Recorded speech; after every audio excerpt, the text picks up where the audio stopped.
Hello guys! So this is my first video on my laptop, hopefully it works.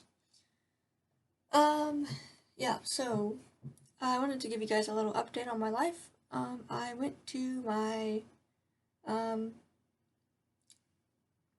okay. So I was supposed to go on my fieldwork, a while ago, and that got canceled, due to COVID, so now I'm at my fieldwork currently. Well, I'm not filming this at my fieldwork, I'm filming it during the evening, but I'm here.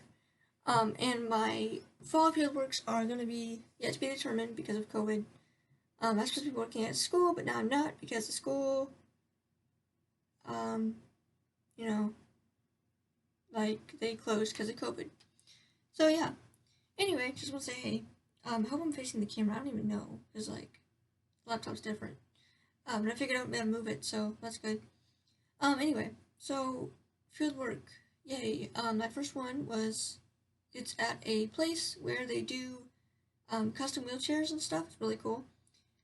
They do like power wheelchairs, manual, really cool systems. They have like joystick, typical joystick for a power wheelchair. Then they have like this one that you look at it. It's called eye gaze. So you look at it and you basically tells you where to go through your eyes. You can also do like a switch, like different switches, like mouse switches. I think they called it tape switch. You can do pretty much any kind of driving system that they need. Really cool. Um, yeah. So I got to work in several settings this week. I worked in a home health setting. That was cool. I got to go to people's houses. Um, the dog's really good. Beacon did great. She's awesome. She really was great because, we were in someone's house. And normally when I'm in someone's house, I let her go, like loose, take off the harness and just let her go. But she behaved herself. She knew this was work time, and so she was good. Um, this one house we went to, they built this ramp, and it was like a metal, kind of had a bunch of holes in it, like a spring ramp. I don't know, it was weird. It wasn't a ramp, it was like a makeshift thing. Had a bunch of holes in it, and so she was kind of nervous about guiding me onto it because it was really shady.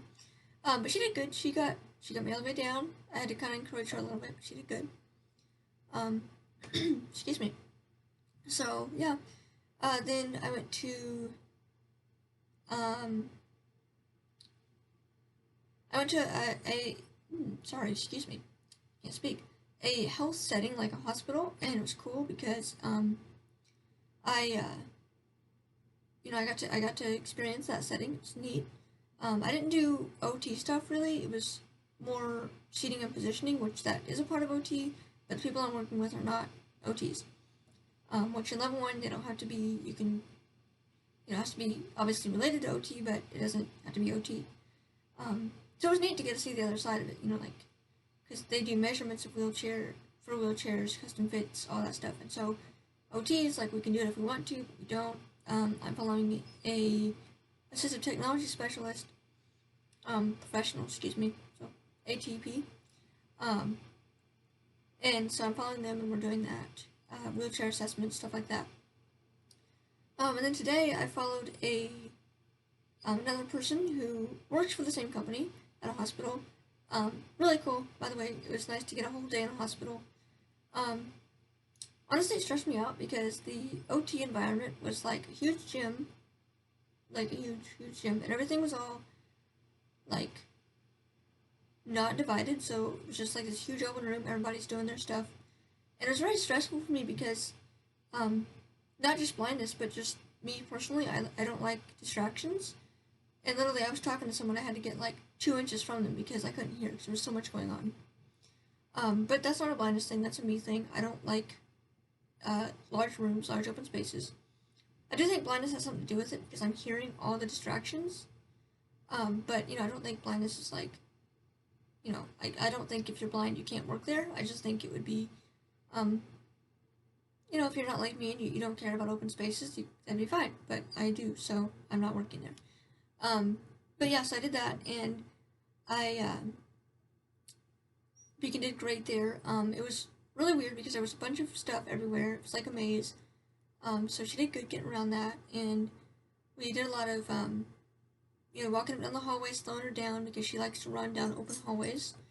So we had to work on, slowing down, turning corners slowly because she wants to run, following wheelchairs because that's a big thing for, well, any dog, but for her specifically, she doesn't like to follow.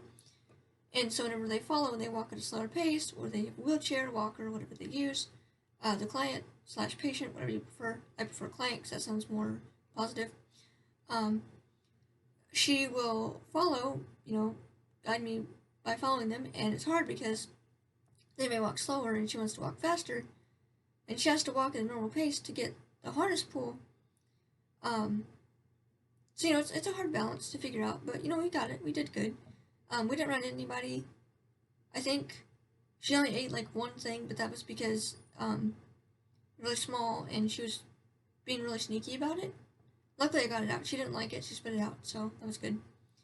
But yeah. So, yeah, we did that. It's really cool. And hopefully tomorrow will be a better day. I don't know. I mean, today was great, too. I just hope that tomorrow will be as good as today. I get to start driving wheelchairs tomorrow, so that's exciting. I'm like, woo. I'm a little nervous because, like, I've never driven a powered wheelchair before. So, blind person driving a powered wheelchair, like, they doesn't know what they're doing. Because I've had no need to, so I don't do it. But I'm going to bring my cane because I can't have beacon guide. That's, like, probably illegal. Because, I'm in a wheelchair and they need a longer harness to guide. She's not a wheelchair guide, so that won't work. But there are, guide dogs that do wheelchair guiding, and it's a different skill. She doesn't have it.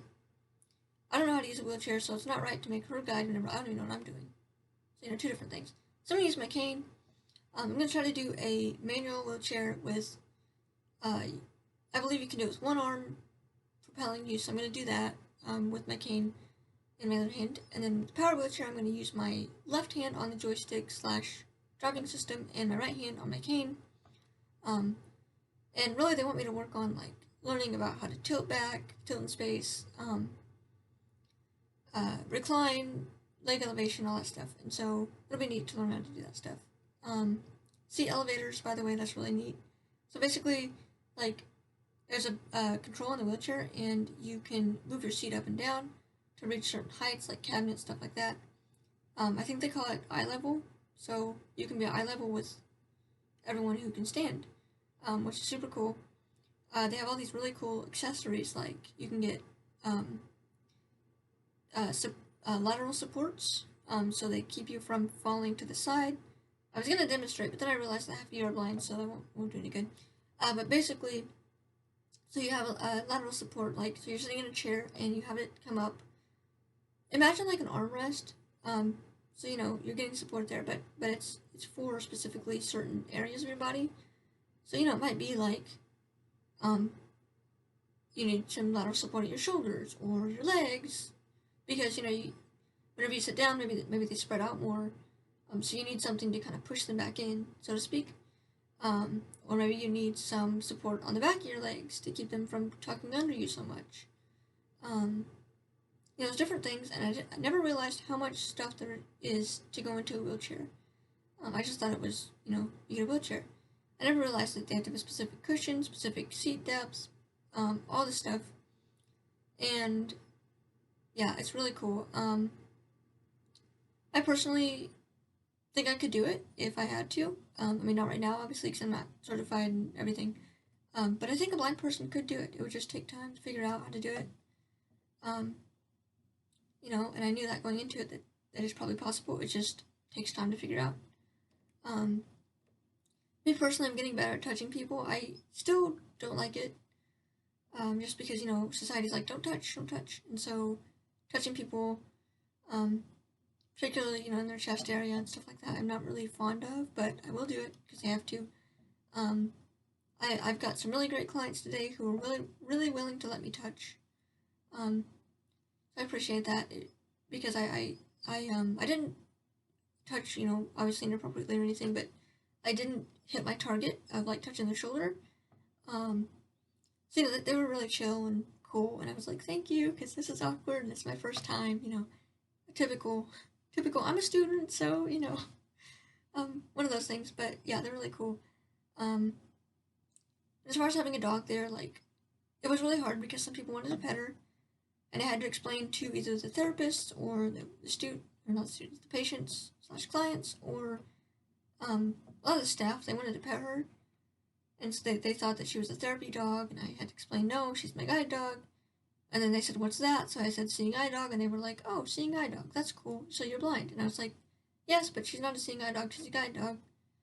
But, that's another battle, so, but yeah, and so, it's really cool because it kind of breaks the ice sometimes with clients. They're like, oh, cool, you have a dog, I have a cat, or, like, just really cool stuff that's helps me because, for instance, one of the patients came in and I had no idea where they were, as far as positioning, because I didn't bring them in, someone else had, and I was like, where'd they go?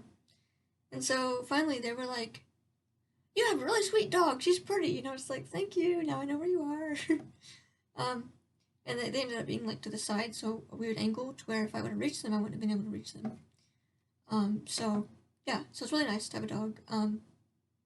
Totally not saying that you have to have a dog to be a therapist. That's not my point. I'm just saying that it's so much better. For me, I was nervous because we were going to people's houses, and I was like, oh my gosh, they're going to say they don't want a dog in their house, and they're not comfortable with dogs. I haven't run into that yet, so that's good. I know there are people that are not comfortable with dogs, and that's fine. I'll just keep the dog away from them. But it's a trial and error thing, and it's my first time doing this, so I think it's successful. No one died. No one got hurt. Beacon didn't eat hardly anything. And honestly, I was surprised. Everyone was so calm, and I was really hoping that I would get my person who's like, I hate blind people, Obviously, you never know with people, but I haven't, so mostly it was, talking to me, but talking to me in the third person. So a lot of the clients, because, I wasn't really, I wasn't touching them, I was just observing, yesterday and Monday, and they were like, does she want to sit down? Does her dog need? And I'm like, I'm right here. and the problem that bothered me the most was that they didn't have any cognitive defects or anything, and so they were aware that I was there and that what was going on around them. And I think a lot of that was that they were older people, and in their culture, in their time. Sorry, that just sounds bad. Whenever they were younger, disability wasn't seen as it is today. It wasn't common. Like, it was more like institutions. It wasn't like you see us in town and we're walking the streets, and so I think part of that stems from just the changing times. But yeah, so hopefully this video sounds good. I apologize. I'm recording on my laptop because my camera on my phone is just weird. I haven't figured that out yet. Hopefully I can figure out how to upload this. I don't even know. But yeah, so I just want to say hey to everybody and hope you're doing well. I got a new subscriber. Thank you. I think your name is Mandy. So yeah, I just want to say hey to Mandy. Thank you for subscribing.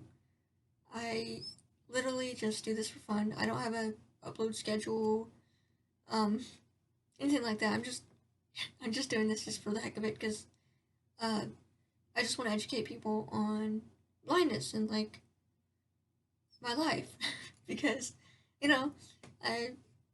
lot of blind people on YouTube are very famous, and they don't live the life that most of us live. There's one who lives in Los Angeles, and she has a luxury apartment, and she has all this really cool fancy stuff, which is great. Don't get me wrong, like, cool, go you. But most of us don't live in LA who have a fancy apartment and get food delivered. Like, we don't have that. So I'm just giving my perspective on the world. Yeah. And I have a guide dog, and she's sleeping behind me. You guys can't see her because I don't want to move the laptop. But yeah, so if everything goes well, I'll be graduating in December. I really, really want to record that, but I don't think I legally can. Just because, like, I'll get other people and university stuff, and yeah. But if everything goes well, COVID doesn't kill everybody first, I will be able to graduate in December. and then take my test, and I'll update you guys on all that. And of course, I can't say where I'm going for my field work, obviously, because that's, like, not right. Because then you'll be like, oh, I know someone that was there, and that's like, well, that's like HIPAA stuff, so I'm not going to get into that. I will say one thing, though, with HIPAA. So for me, I use a lot of my camera on my phone for, like, video chats for people. Like, I use Be My Eyes and Ira and stuff like that. I don't use Ira that much because it's expensive, but I use the free one. Anyway, it's like a video chat with a stranger, basically. Excuse me. And they tell you what they're seeing. So I've used it a couple times with machines. Because there's this one where it's a dynamometer, and so you get the measurement of whatever on the different machines. There's a pinch gauge and a dynamometer, which is grip strength. And then you, well, for me, I walk to the other room, walk away from the client, and I say, hey, I get my video chat up. And I'm like, hey, what's this say? And I have them tell me it and write it down. There's a lot of things you got to work out, HIPAA-wise and technology-wise, because, no clinic that I'm going to go to is going to have a braille display. Or, stuff I can actually use. Excuse me. So, I have to bring my own stuff, and that's fine, but we have to figure out how to make it so I can protect the patients. So with the dynamometer and stuff, I can just have someone read it, because I'm not showing any patient information. And this is just specific to me. I don't know about other companies and stuff, because we only did it in class, and I was like, hey, I could probably do this in practice, but I don't know. But that's just a thing, because it doesn't show the patient, and it's hard for a blind person to know where the camera's pointing, so I have to work on that. So that's why I just go in a different room and do it, because then I don't have to worry about the camera pointing the wrong way, someone getting the wrong information, like none of that stuff. And then also, when it comes time for other things like chart reading, stuff like that, of course I'd have to have my own password and all that stuff. But I could use JAWS, my screen reader, and my scanner, or just my computer. They could email it to me, stuff like that. Because a lot of a lot of professionals, like therapists, they want their stuff printed out, which is great, but I'm like, no, like, my computer is there for a reason. Let me read on my computer. Sorry, someone's walking up the stairs. That's why Beacon barked. So yeah, I use that a lot, and I use my hands to feel everything. I don't really know. I don't know about accessibility in different systems because I haven't got a chance to try it. So, like, documentation systems. But once I figure that out, once I get a job and all that, I'll be happy to walk you all through my technology and how I abide by HIPAA and the Health Information Privacy Act and all that stuff. I forget the name of that. But how I protect that as a blind person and how I get access to it, because the problem is my Braille note does not allow me to password protect files.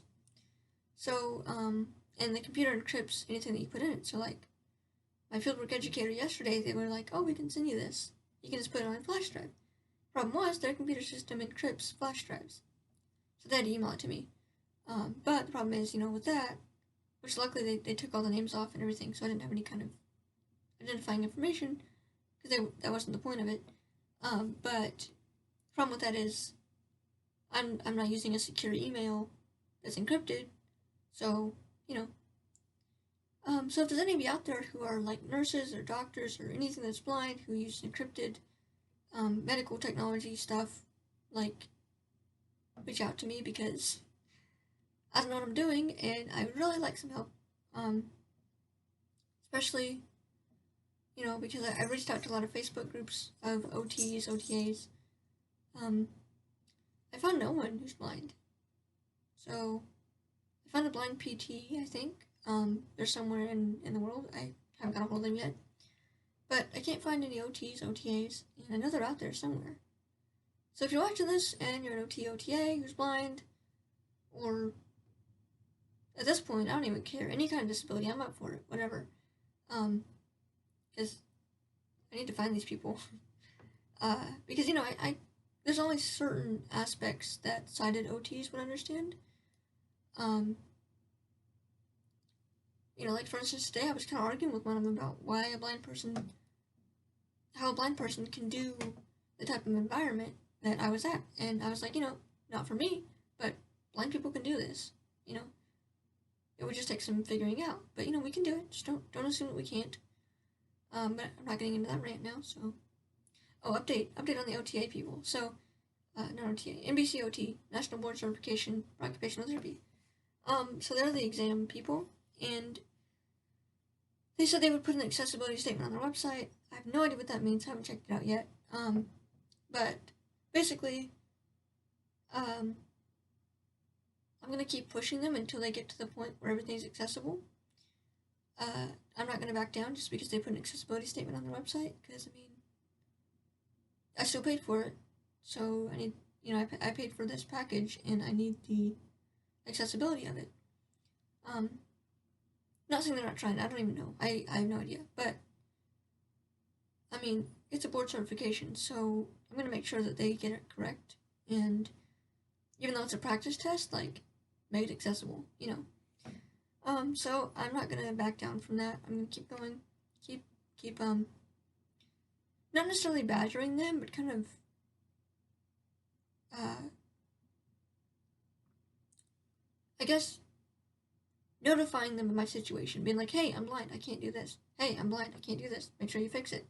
Hey, I'm blind. You know, just keep bringing that up, because there's going to be more and more blind people, more and more people with disabilities other than blindness who are entering the field of health professions, and we need access. And, I mean, I know the health professions is like assuming that everyone can see and speak and hear, and it's like, no, like, we can still do stuff too, in the field of OT / whatever health profession we want, so make it accessible.